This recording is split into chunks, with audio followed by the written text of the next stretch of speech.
Welcome to another Kings of War Battle Report. Final Wildcat practice. Orcs versus Northern Alliance, 2,000 points. The scenario was Salt the Earth. All right, this is Carl's Northern Alliance list. Some of it's made just because of Carl just started painting the army, and we designed a list that we could use the models that came in the starter set, plus just adding on a few extra. So it starts off with 2 hordes of clansmen, one with a potion of the caterpillar, which also has 2-handed weapons, a horde of ice naiads with a brew of strength, 2 units of snow foxes, 2 troops of housecarls, a horde of trolls with a brew of sharpness, an icekin bolt thrower, a lord on a frostfang, and I believe he has the snow fox upgrade, a lord with the wings of honey maze, a thane with Talinar's standard, and the loot of insatiable darkness. I know you guys are probably sick of watching battle reports with this, but I've been practicing for a few months, so this might be the last time you see it until the tournament report, and after that I'll put it in a box for a while. We have 2 hordes of great axe, one with the potion of the caterpillar, a horde of axe with the brew of sharpness, 5 regiments of orclings, 2 regiments of more axe, 3 crushers, 2 crudgers, one with the sacred horn and the aura of wild charge, whatever that's called, a war drum, and the wild axe. I had a little bit of camera trouble this game because I had my lights that are next to the table turned off because they're hot, and it's so hot here this time of year. I just left them off, so some of the pictures turned out a little bad. This is the Northern Alliance deployment. Here on the left is the Lord on Frostfang. Guarding the objective is a unit of snow foxes and a troop of housecarls. Then a horde of trolls with the brew of sharpness, and behind them the lord with the wings of honey maze. Next, another troop of housecarls, and then the ice naiads with the brew of strength. Then both units of clansmen. On the very end, he had his last unit of snow foxes and the Wildcat, and his is the snow axe, I guess. I don't know. I have to give it some cool name, but that's the Northern Alliance deployment. All right, for the Orc deployment, down here on this end, I had one of my crushers. This one has the Warbow of Kaba, which I never use, but the next to them is a regiment of Orclings. Behind them was the Wildcat. Next is an entire horde of great axe, this time with the potion of the caterpillar. In front of them is another crusher, and then another unit of Orclings. The reason why it's so powered over here is Carl kept throwing his good stuff over on this flank, so I had to do something, either attack that flank and try to blunt it, or just go ahead and just kind of abandon it and make him try to move around.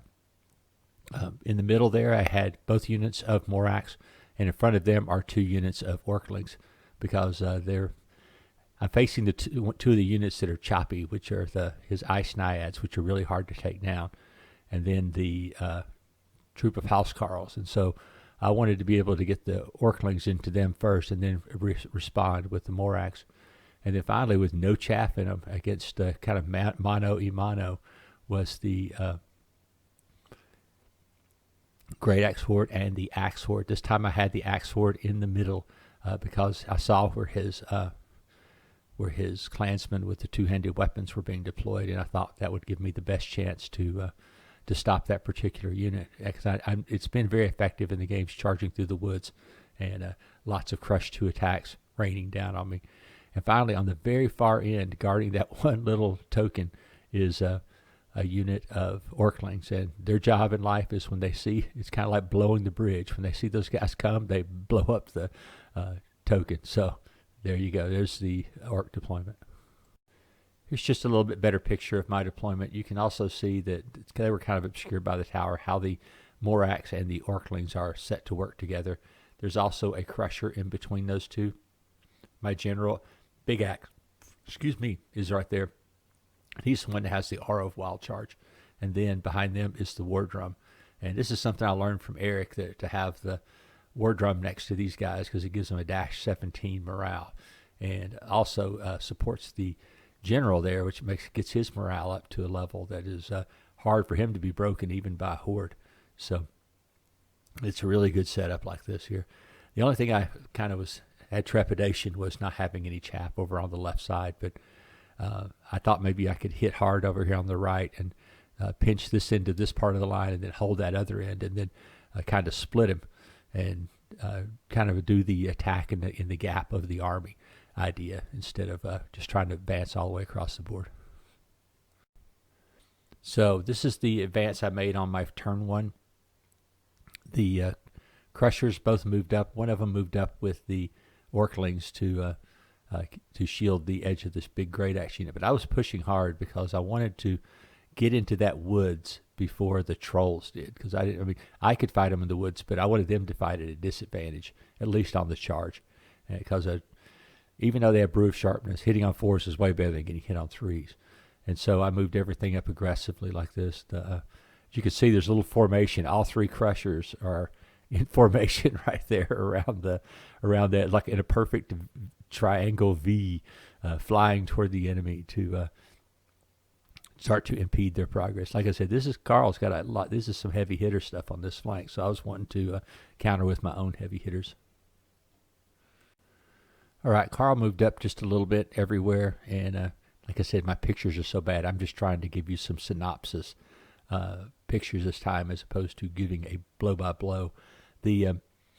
On this side, I moved up aggressively again. One of the things Sean pointed out to me is he knows where my Caterpillar guys are going to go, because I always leave.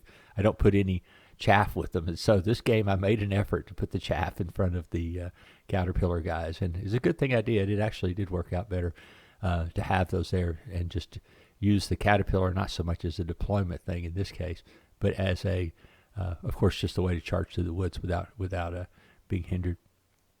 As you can see in the middle, I did move one of my units of Orclings up to tempt his Housecarls into a charge, and then another unit of Orclings there at the edge of the Ice Naiads. So hopefully I have a picture of this.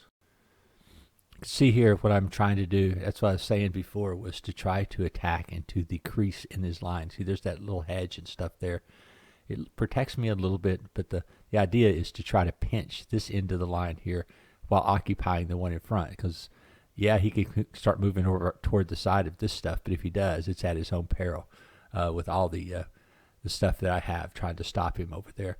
So just trying to get him in a spot where I could use my chaff effectively. So everything just moved forward at a normal spot. He's been pegging away with a stupid ice kin bolt thrower on my my axe sword. He's just doing it one wound at a time, but it's slowing me down, which is kind of fun. This here might be the only picture of the left flank, because some of the pictures are blurry since it's darker over here. You can see that the great axe is kind of moved up online. The unit that scares me most here is not the clansmen in the middle. I mean, they are a scary unit, but the unit right next to them is that unit with the potion of the Caterpillar and the two-handed weapons, and they hit pretty hard with Crush 2.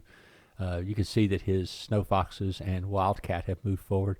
They're going to come down here and try to get this token, which is exactly why I left that little Orcling unit down there. As soon as they get close, I'm going to tease them and just blow it up. Here's a picture of the whole table. It's actually fairly clear. You can see how his formation is set up here on the end, with the Snow Foxes trying to take the charge, so that the Housecarls can either flex to the in front of the trolls, or flex in front of his Lord on Frostfang. Lord on Frostfang is just almost, you have to treat it like a regiment, even though it's only one model. It is just so tough, and he hits a ton. All right, here's one of the time warp pictures. We'd killed the unit of Snow Foxes, and then this turn I was set up for a massive charge, but I could only really pick one of those 3 targets. So what I did was I sent the Crusher into the Lord on Frostfang, and you can see they fought a turn before, so he's at 5 wounds. And I sent the Wildcat into the Troll Horde, and that was going to hold them up so they couldn't flank charge. The Housecarls were like, I don't know, a quarter inch in front of the trolls there, and that allowed me to get the Great Axe Horde into them and destroy them very easily. His Lord of the Wings of Honey Maze had charged into one of my Crushers, and you can see one of the units of Orclings is peeled off now and is headed toward the flank of the forces in the middle. And here's a big time warp jump in the middle here. I charged a unit of Orclings and the unit of Morax into his Ice Naiads previously, and I did a lot of wounds. I mean, way more than I should have done. Really, really good. Dice rolling. And then, of course, they killed the other unit of Morax back. And then I went ahead and charged the other unit of Morax into them, and also the Crusher. I'm sorry. And with the Orclings who had still held them in place. And so with that turn, I was able to destroy that unit. And it just felt like I had to take half my army to kill that one unit because they are so dang tough with the ensnare and regeneration. They are just very, very, very. It is as close to a tar pit as you get. So that was a exciting melee there. I just had to keep holding them up. See, that's the thing, is I had to hold them up to keep these clansmen and stuff out of everything. All right, Carl's clansmen compiling out of the woods into this unit of axe, and I was thinking, well, it's going to hurt, but it's not going to be like that hurt. I want to say he did like 14 wounds to this unit in one go. That's hitting on 4s and 3s, and I was stunned. I just really didn't expect to take that much of a hit from that unit. So we'll have to see how I respond to this one. But I almost think that if he should have charged everything maybe a turn sooner when I was getting close here, because it just allowed me to concentrate on those housecarls that were, his other housecarls moved out because I was going to kill them just to get away here. So then, and maybe influence the battle another turn. But I think maybe he would have been better off charging these clansmen and stuff a little earlier in the turn. Okay, the Snow Foxes and that Wildcat had destroyed my unit of Orclings, and so now I had nothing to stop them. So here they come into the rear of my Great Axe horde, and then the clansmen hit me in the front. These were the clansmen with they didn't have the two-handed weapons, so they weren't quite as lethal, and they were hindered because they had to go through the edge of that woods there. I only did 6 wounds, which was really low, I thought, for that unit, considering what he did to the one next to him. And I was having to think about this flank over here. I was in trouble. And as you can see here is the real reason I'm in trouble, because the Snowcat has moved up on the hill and has turned toward the flank of my unit. You can see when I charged into his clansmen, I did a lot of damage, but I only wavered them. And that's what's going to get me in trouble, because there's no way I was going to one-shot them. They have too much armor. But, I did a lot of wounds and wavered them, but that's not going to help me too much when that Snowcat gets come down the hill and is hitting on 3s and anythings. So in my turn, I had to go all in to get rid of that unit of clansmen with the two-handed weapons, because he'd already done so much damage. I couldn't take a second hit. So what I did was I ran of course I countercharged, and then I ran both of the Crudgers into the fight. So that's an extra 10 swings for 3s and anything buts. So with those 3, with all that and all the hits from the unit, I killed him right on the dot, because he had Talinar standard, and of course, since I'm an idiot, I forgot my stupid skull poles the entire day, because that could have been one of those bite you in the rear end moments, where if I'd have used a skull pole, and the thing is what's stupid, there's 3 skull poles right there. Each of those 2 Crudgers had one, and the unit had one. So something I'm going to make myself a big note of for the tournament, and that is to remember the skull pole. Over on this flank, because the Wildcat held up the trolls, I was able to get the Great Axe horde into their flank and destroyed them easily.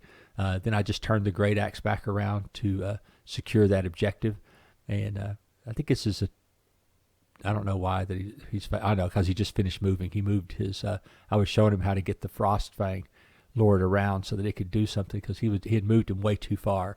And I was just going to show him that you didn't have to go that as far, but you could get in a good position, because now he's facing my Wildcat's back, the flank of the Great Axe horde, and the Crusher that's there. Or he could come over here on top of the hill here and destroy these Orclings, which the Housecarl troop is about to finish off anyway.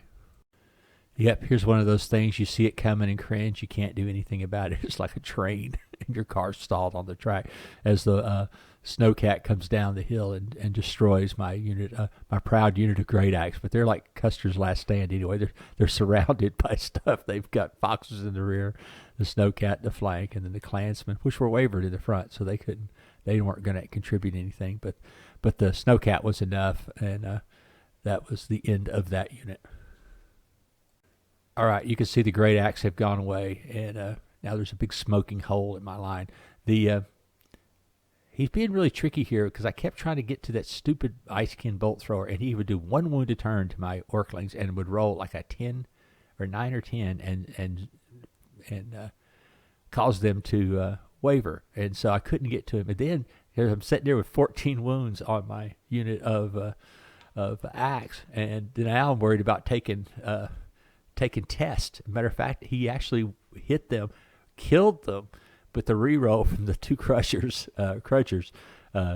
saved them. I mean, it was so good. I mean, I know it's something stupid like having one, but it's just at the very end of the game, man. Every check you just cringe because one wound could be the difference in a game. I didn't feel there was any way that the Axe Horde could take even the lightest of charges because, like I say, I was already cringing about getting shot for one wound. So what I did was I moved the big axe, my Crudger with the aura of Wild Charge. I moved him over within 9 inches of the other Crudger, Bad Axe, and so that gave Bad Axe an 11-inch charge, and then he was able to charge the Wildcat. It wasn't that I wanted to kill the Wildcat; I just didn't want it to hit me, and so that's what Bad Axe is going to do this turn. Is just do like a couple wounds and keep him from being able to charge through me and into my very, very weakened unit of axe.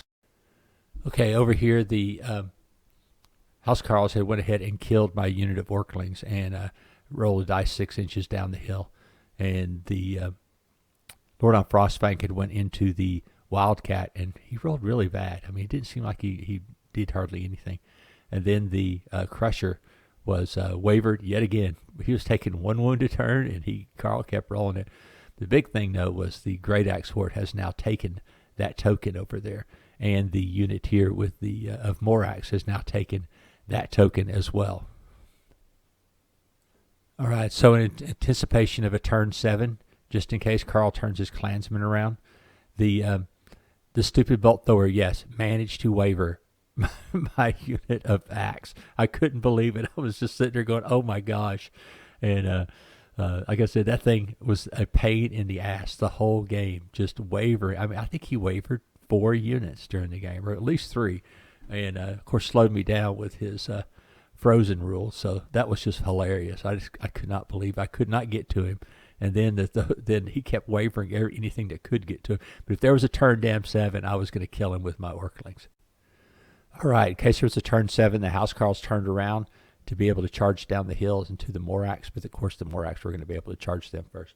So it was just what can you do? That's one of those moves, you're just like, look, I need to try to get this token, but I'm not going to get this token on odds. The Lord of the Wings of Honey Mace had been fighting that Crusher the entire game, and on the last turn of the game, he didn't hit a single time, so he finally unwavered him. And then his Lord on the Frostfang, I think he did no wounds to the Wildcat, despite all the huge amounts of attacks he had, and so he lives through the game as well. And with we rolled for a turn 7, and there was not one, and it's a win for the Axe Clan.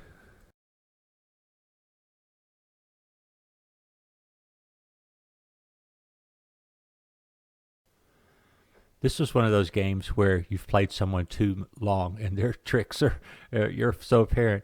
And the thing is I helped make that Northern Alliance list, so I kind of know its strengths and weaknesses. So it's really not fair. I mean, you go to a tournament and Carl will play somebody that doesn't know that army, and they're going to run into it, and it's going to be a freaking buzzsaw because he was just, I mean, the amount of damage that army can put out with its leadership and stuff. It is very, very solid. I mean, it may not wipe you off the table, but you will know that you are in a game, and that's the key to it, is that big tough units that are hard to destroy, and if you don't destroy them, they're going to get you back. That's just the way it works. And so, like I said, I think that army is going to be a buzzsaw for somebody that's just going to, if you just want to casually walk into it thinking that you're going to beat it, you're wrong, because like I said, they will hurt you. The trolls and the ice naiads are especially good units for that army, plus the clansmen with the great weapons. I really like that unit. I mean, I think it's every game I've seen him play with it, it's done so well. And this game was no different. I mean, 14 wounds on the charge. Holy crap! That was a hard hit, and especially when you're armor 5, you don't really expect those kinds of hits. So I don't know. I mean, I really like that Northern Alliance army. I've seen some Northern Alliance armies that are going to be at the event that I really like as well. As a matter of fact, I could see. I mean, I'm not really a Northern Alliance guy. I own a lot of figures that I could move one, bring one, but some of the armies that I've seen, I really like them. I mean, they got some innovative things going on in them, and I think Carl's will too. Is once the model collection gets expanded even more, his army looks freaking amazing. He painted it since the start of the year. Everything looks great in it. It's based well. It's just a really fine looking army. So I know that I have a feeling that Carl is going to do very well in this tournament. Like I said, when you don't have to play somebody who you play all the time, and then the other person helped design your army, that's a lot of liability to take on. And the same thing is that he and I both have been playing these armies for months now, and so we've kind of got into each other's tricks and stuff, and it's just really hard to play somebody that kind of knows what you're going to do before you do it. So anyway, I think that's my comments on the Northern Alliance. As far as my army, I really can't ask for anything more as far as a force.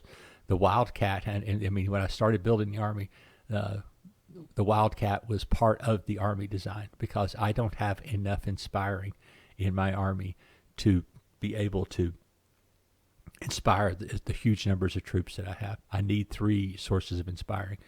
And the way to do that is I was either going to have to put inspiring talisman on one of the crushers, or I was going to have to drop a crusher for an ASB, which I don't want to do because I like the crushers in the list. Probably my favorite unit in the whole list. So I didn't do that. But the Wildcat gives me that opportunity. Like you saw in this game, over on my right flank, the Wildcat was there, and he was also the inspiring for the entire flank. So that was really cool, and I was able to keep these 2 crushers, one of them, which you see in the picture here, able to keep them near the fight and use them in just a totally effective ways. Like charging into the 2 crushers into your unit. That's 10 swings for 3s, and usually 3s. And if you have armor 4, you're even going to get hurt worse. So that's an extra big effect. Plus you're throwing in this case, in this unit of axe, you're getting 24 or 25 for 3s. And 3s on his clansmen there. So basically you figure it out. That's a whole lot of swings. And most units cannot take that kind of hit. So, but if I had to be playing the leadership game, really worried about it, I couldn't do that. So that's why the Wildcat is, like I say, it's integrated into my army. It's not an add-on because I designed the army from the ground up to use him. And I think that's what makes this army so effective, is to have that extra guy in there.